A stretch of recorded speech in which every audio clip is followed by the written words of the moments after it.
Hi, my name is Maria, and I found an interesting article in PubMed.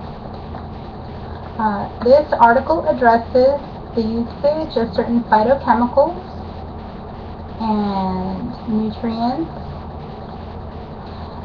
to alter the expression of adipocytes. The name of this article is Phytochemicals and the Regulation of Adipocytes. What an adipocyte is a fat cell. They introduce substances that interfere with the fat cell growth cycle. And some of these phytochemicals and other nutrients are genistein, CLA, which is also known as alpha-linolenic acid,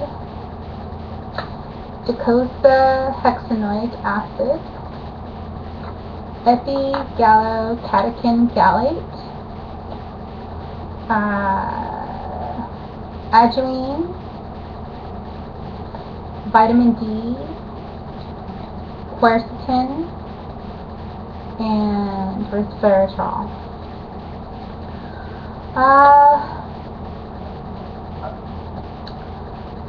CLA, for example, you can get from certain nuts,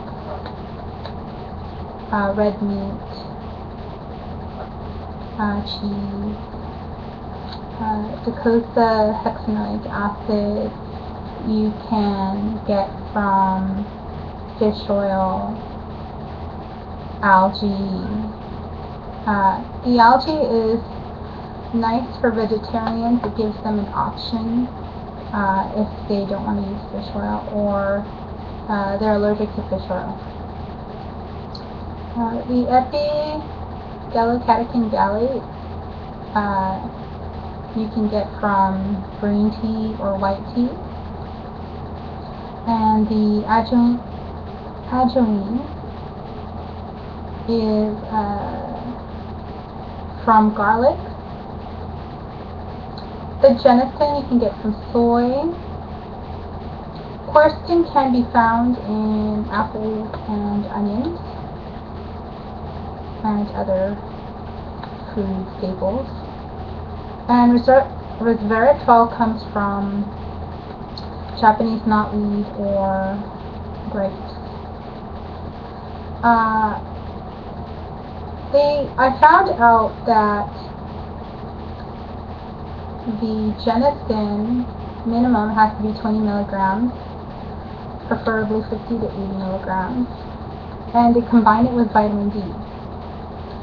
I read one article that mentioned 400 international units, but I read another article that said that obese people who are deficient in vitamin D needed anywhere from 2,000 to 4,000 international units to raise their blood serum levels equal to normal thinner people. So you can use the combination of genistein and vitamin D together to interrupt the fat cell cycle. The other combination that they used is ajoine and CLA. Different CLA brands have different amounts of that specific oil in each pill. So you want to check to see how much you're taking before you switch brands. And the ajoine, they didn't mention a dosage with that. Usually the CLA will have a recommended dosage. You can track your intake and your weight loss with these substances if you should decide to take them. Like with any substances, you have to be careful of allergies. Some of them can interfere with medications, like the garlic and the genistein. So please check to see if there are any contraindications with the substance you're taking. If you could get a blood test, preferably, for taking vitamin D, that would be great, but I know how expensive some medical tests are.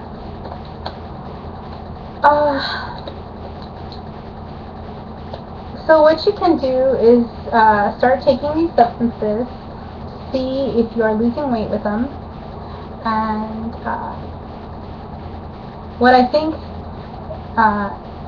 this is ideal for people who have plateaued using exercise and calorie restriction. You would ideally use them together for maximum health.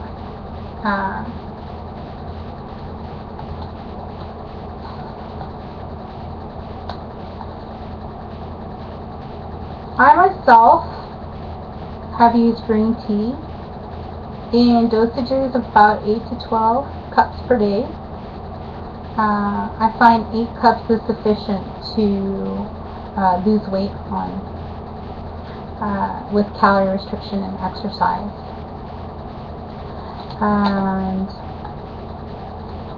I'm going to try some of this to see if it works.